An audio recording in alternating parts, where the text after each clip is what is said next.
Bicara tentang bangsa Yahudi, pasti yang akan berkaitan dengan itu adalah Bani Israel. Bani Israel ini memiliki kisah yang cukup terkenal dan sering disebutkan di dalam Al-Quran.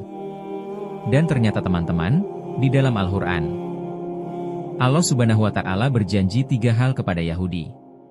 Dan 3 janji itu adalah 2 telah terjadi dan 1 belum terjadi.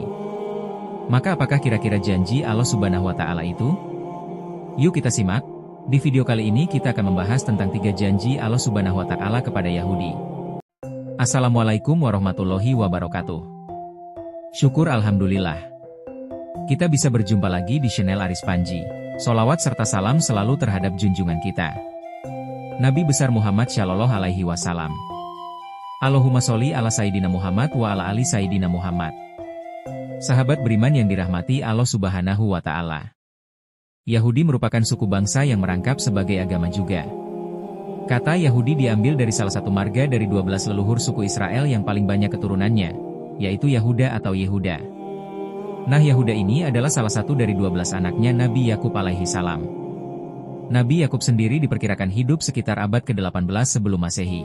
Nabi Yakub ini memiliki nama lain yaitu Israel. Kata Israel sendiri terdiri dari 2 kata, Israel yang artinya hamba dan El yang artinya Tuhan. Jadi arti Israel adalah hamba Tuhan. Sebenarnya itu nama yang begitu bagus ya teman-teman. Tapi nggak seperti orang-orangnya yang melakukan pembantaian di tanah Palestina. Kemudian karena saking sayangnya Allah Subhanahu wa Ta'ala kepada mereka, ada banyak sekali nabi yang diutus kepada kaum ini melebihi jumlahnya nabi yang diutus dari tempat lain.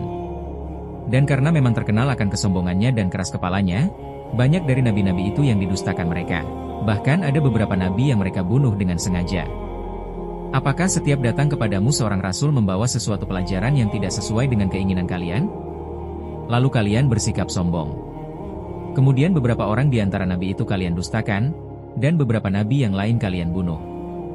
Al-Quran Surat Al-Baqarah ayat ke-87. Mereka dikatakan membunuh Isa alaihi salam, Zakaria, Yahya, dan nabi-nabi lainnya, yang padahal mereka tahu itu tidak dibenarkan. Dan Allah Subhanahu wa Ta'ala juga menyebutkan bahwa orang-orang Yahudi itu telah berupaya untuk membunuh Isa alaihi salam, tetapi tidak berhasil. Bangsa Yahudi memang terkenal sebagai bangsa yang sering meremehkan bangsa lain. Mereka selalu menganggap bahwa bangsa merekalah yang terbaik dan paling istimewa yang ada di bumi.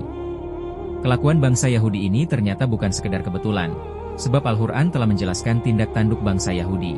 Sallallahu ala Muhammad.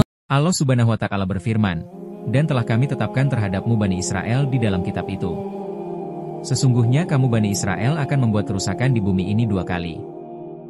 Dan pasti kamu akan menyombongkan diri dengan kesombongan yang besar.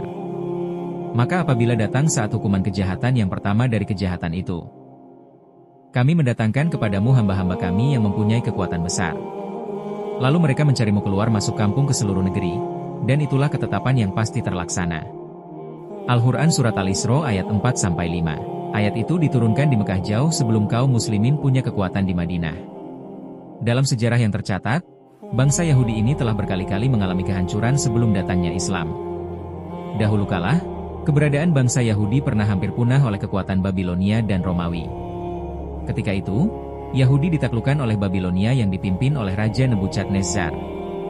Itu terjadi sekitar abad ke-5 sebelum Masehi. Sedangkan, penaklukan bangsa Romawi kepada bangsa Yahudi terjadi antara 66 sampai 135 Masehi.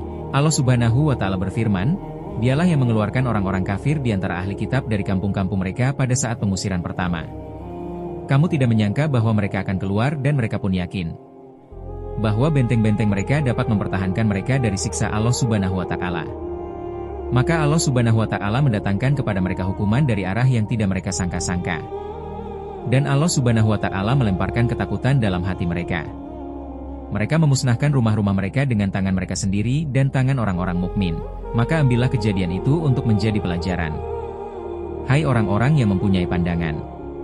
Pengusiran dan kehancuran bangsa Yahudi yang pertama kali mengakibatkan orang-orang Yahudi terpecah dan tersebar ke seluruh negeri.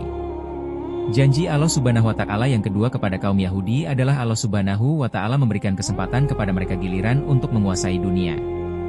Hampir seluruh lini mereka berhasil kuasai seperti bidang ekonomi, sosial, politik, dan pemerintahan. Hal ini dibuktikan di dalam ayat suci Al-Quran, Surat Al-Isra. Allah Subhanahu wa Ta'ala berfirman, "Kemudian kami berikan kepadamu giliran untuk mengalahkan mereka kembali. Dan kami membantumu dengan harta kekayaan dan anak-anak. Dan kami jadikan kamu kelompok yang lebih besar." Jika kita mendengar ayat tersebut, bukti nyatanya bisa kita lihat bahwa benua Amerika yang memiliki hanya 2% orang-orang Yahudi di sana. Tapi sebagian besar orang Yahudi berhasil menguasai Amerika. Dan tak hanya itu teman-teman. Saat ini teknologi-teknologi canggih yang ada di dunia sekarang sebagian besar diciptakan oleh orang Yahudi. Dan kini terbukti janji Allah Subhanahu wa Ta'ala yang kedua. Bangsa Yahudi berhasil membalas sakit hatinya dengan menduduki kembali negeri Syam atau Palestina. Bahkan, bangsa Yahudi berhasil mengalahkan pengaruh kaum muslimin di wilayah tersebut. Lalu yang tadinya bangsa Yahudi ini mengungsi ke beberapa negara, kini mereka pada berbondong-bondong pulang ke tanah Palestina. Kepulangan mereka ke negeri yang dijanjikan itu tak bisa dicegah dan dihalau oleh kaum muslimin. Lalu kesombongan bangsa Yahudi makin meningkat manakala ekonomi dan militer mereka di-backing oleh orang Barat. Derita umat Islam di Palestina karena dijajah oleh bangsa Yahudi membuat sedih umat Islam di seluruh penjuru dunia. Kekejian yang dilakukan Yahudi Israel hanya akan mempercepat datangnya siksaan dan hukuman Allah Subhanahu wa Ta'ala. Hal ini sebagaimana yang telah dijanjikan Allah Subhanahu wa Ta'ala yang dijelaskan di dalam Al-Quran. Jika kamu berbuat baik, berarti kamu berbuat baik bagi dirimu sendiri. Jika kamu berbuat jahat, maka kejahatan itu bagi dirimu sendiri. Dan apabila datang saat hukuman bagi kejahatan yang kedua, kami datangkan orang-orang lain untuk menyeramkan muka-muka kamu dan mereka masuk ke dalam masjid. Sebagaimana musuh-musuhmu memasuki pada kali pertama dan untuk membinasakan sehabis-habisnya apa saja yang mereka kuasai. Dari ayat itu teman-teman, Allah Subhanahu wa Ta'ala akan memastikan suatu hari nanti bangsa Yahudi akan dimusnahkan dari muka bumi. Kaum muslimin pun akan kembali menguasai Masjid Al-Aqsa yang sekarang sedang berusaha dihancurkan oleh Yahudi di Palestina. Dan konon, menurut berita yang beredar, usaha penghancuran Masjid Al-Aqsa itu ada dua sebab. Sebab yang pertama, karena menurut pemahaman mereka, di bawah tanah Masjid Al-Aqsa ada kuil Sulaiman. Yahudi berusaha mengeluarkan kuil tersebut dari dalam tanah yang nantinya akan mengakibatkan rubuhnya Masjid Al-Aqsa. Sebab yang kedua, karena Yahudi memang sengaja menyulut emosi seluruh umat Islam di dunia. Di hari menjelang kiamat nanti, kaum muslimin akan merebut kembali tanah Palestina dan Masjid Al-Aqsa. Yang ketiga itu, kaum muslimin di seluruh dunia akan dipimpin oleh salah seorang keturunan Rasulullah SAW yaitu Imam Al-Mahdi.